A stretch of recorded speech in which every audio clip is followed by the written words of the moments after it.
made it through like 3-4 minutes of this episode, and I'm already debunking like this is like my third or fourth myth. Is this the damage of nuclear war on the planet?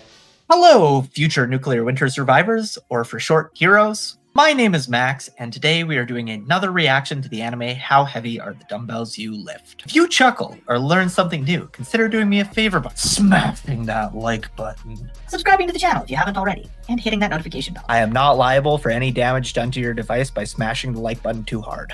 Anyway, if you want to be absolutely certain weights won't change your body type, why not try working on muscular endurance? Instead of stacking the weight for larger muscles, do several reps with lighter weights to increase stamina.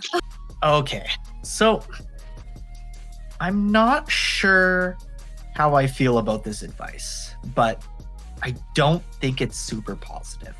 So first things first, we have studies that show that there's similar hypertrophy or muscle gain that occurs between all the way between like honestly like 4, 5, 6 reps and like 15, 20 reps. So if you don't want to get big, I don't think the answer is necessarily doing less weight for more repetitions, although that would seem like the way because you're not lifting as heavy. But if you're pushing to the same intensity being how close to failure you're getting. So in this example, let's just say in both cases, you take a set of 6 repetitions and a set of 15 repetitions to an RPE 8, meaning at the end of both sets, you could have done 2 more repetitions. The amount of hypertrophy is going to be relatively the same.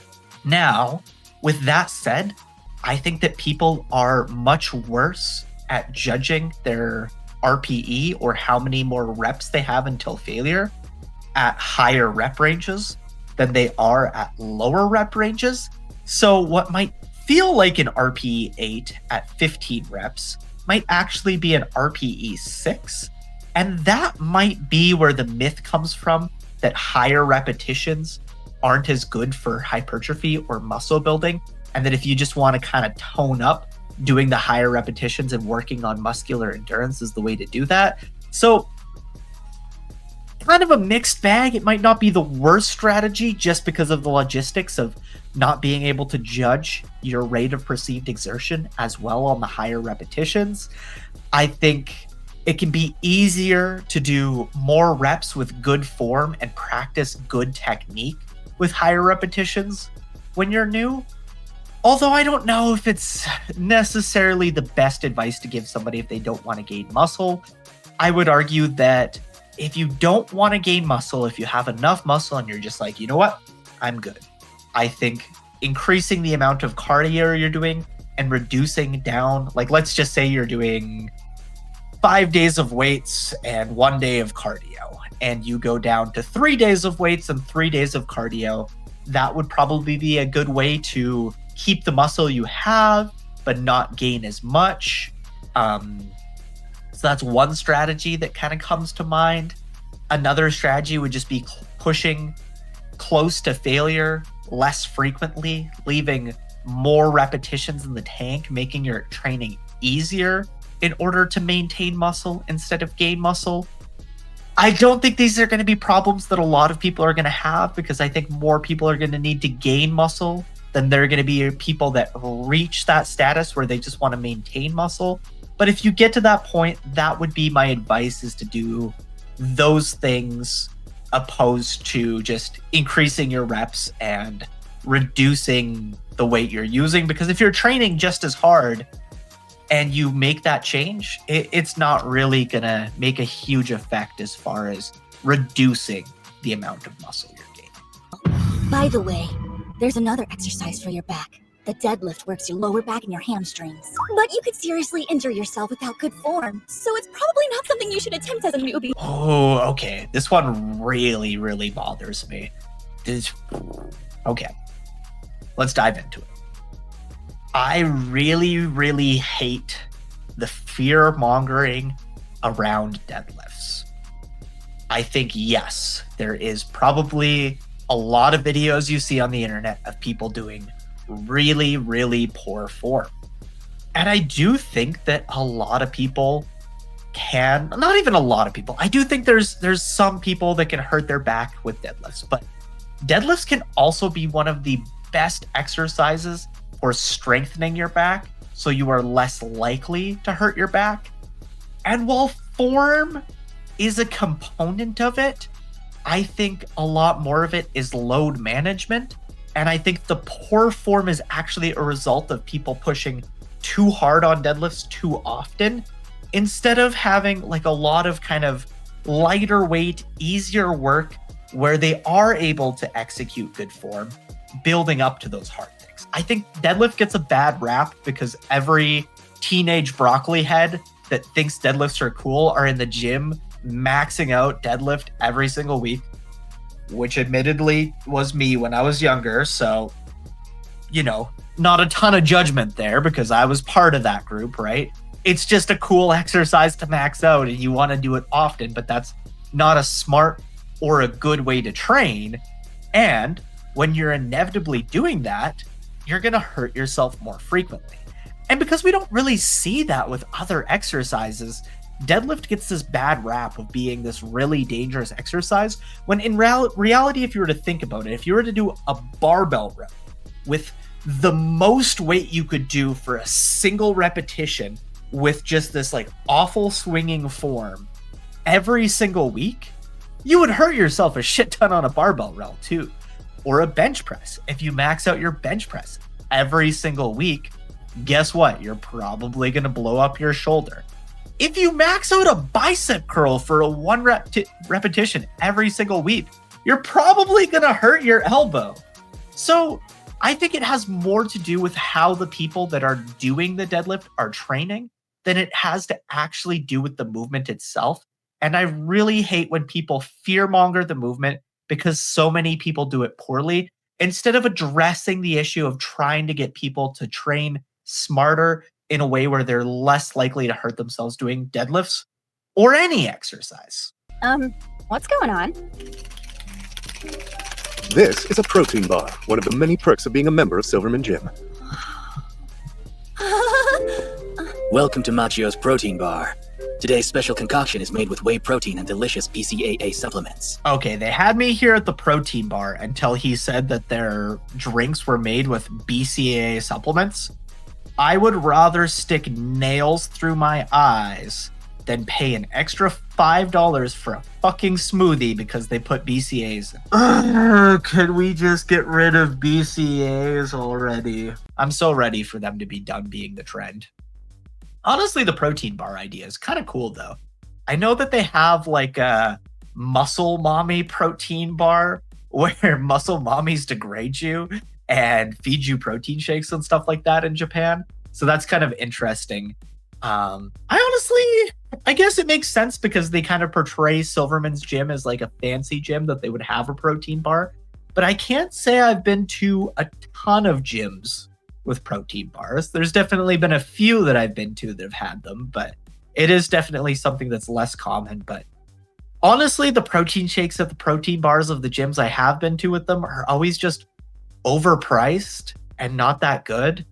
And I would just like rather mix like a scoop of clear protein for my protein in a shaker bottle and have like a juice flavored protein that cost me like $1 for the serving than pay like $5, $6, $7 for a smoothie. I get there's like other things in it too, like fruits and stuff like that.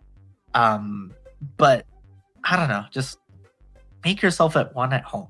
It's gonna be much cheaper. Did we tell you about the golden time? No, I don't think so. After your workout, you need to eat something with protein to heal your muscles, but make sure that you do it within 30 minutes. What? Only 30 minutes? Okay, so we're met with another common fitness myth here. I feel like this is really going to be an episode. We've fully made it through like 3-4 minutes of this episode, and I'm already debunking like this is like my third or fourth myth here. So the 30-minute protein window is bullshit. It doesn't exist. There's no 30. If you drink your protein shake 35 minutes after the gym instead of 30 minutes after the gym, I promise you, it will make zero difference. And while, protein feedings throughout the day are important. So first of all, if we're making like a pyramid, the base of the pyramid, the most important part of the pyramid would be total daily protein intake. If you're only getting 80 grams of protein and what you need is 120 grams of protein, the biggest change is going to be going from that 80 to 120 grams of protein. Now, the next thing is going to be protein feedings, which is going to be, you take that 120 grams and you break it up into 30 4 times throughout the day. And if one of those feedings happens to occur right after the gym, that could be a good thing, although it could also occur right before you go to the gym, and it's going to matter a lot less. And then at the top of the pyramid, the thing that's like matters the least is making sure that you get protein right after the gym. It's going to be pretty irrelevant if you're getting your protein cycled out throughout enough times throughout the day. I will say there's something kind of functional about just making sure you get into the habit of having protein after you're at the gym every time.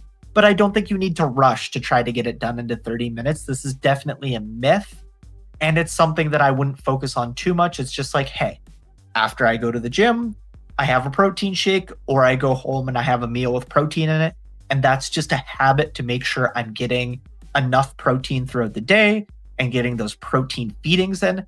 Then that's a good thing. That's a good habit to get into, but it's not some magical window that you have to hit. Oh my gosh, I know where we can go to get some real protein after this. Huh? Yes! That's what I'm talking about! This is a little extreme. I wonder if she's one of those competitive eaters. So first of all, I would like to point out that this steak looks really, really good. And that's a pretty good post-workout meal. Like she's not wrong. She is getting in protein. I do think there's a level that she's eating a fattier meat where the amount of protein she's getting to the amount of calories is going to be much lower than, say, like a chicken or a fish with a steak. That's not always the worst thing ever, but especially if your focus is weight loss, those fattier meats that are higher in calories per gram of protein are going to make that much harder on you. At the end of the day, if you're not balancing your energy, if you want to lose weight, if you're not in a calorie deficit, if you want to stay the same weight, if you're not in a calorie maintenance, and if you want to gain weight, if you're not in a calorie surplus, you are not going to be working towards your weight-related goals. Now, that's not to say that every goal has to be weight-related when it comes to the gym. There's plenty of goals that aren't weight-related, but, if you're like myself that competes in a weight class sport like powerlifting, and you need to be a certain weight for competition, then monitoring your calories and making sure that your calories reflect what changes in your weight you want to make can be a good thing. What time are you going to the gym today? I don't know. I mean, I want to go, but my body's pretty pissed about yesterday. I think I overdid it. I'm surprised I was able to hear the phone ring over my screaming muscles. Oh, yeah, that doesn't sound very fun. You have to be careful not to push too hard or you're gonna burn out. If your body is telling you to rest, you should listen to it. Yeah, I guess so. Just sucks to have to spend an entire Sunday laying around. Okay, so burnout is a very interesting topic when it comes to the gym, because this is very real. I think there's two sides of the spectrum. I think there's, on one side of the spectrum, the group that doesn't push themselves at all. Like if you're a little bit sore or a little beat up, I promise you it's going to be okay to go to the gym. Like if your legs are sore, do upper body if you're really that concerned about it. And sometimes even if your legs are a little bit sore, if you start working your legs, sometimes that helps clear out the lactic acid. They actually start feeling a little bit better and less sore. And, there's also the alternative kind of like middle ground of like, okay, I'm sore, I'm not going to go crush weights, but I'm just going to go for a walk today. Then on the other side of things, I think there's the people that just like to push and push and push, and they'll push through it until they either get hurt or burnt out and keep doing it anymore. And that becomes a problem. So the best routine for you is always going to be the most sustainable one. Thank you guys so much for tuning in. I appreciate your support watching all the way to the end of the video. If you're still here, comment "still watching" so I know who the real ones are. And until next time, guys, peace out.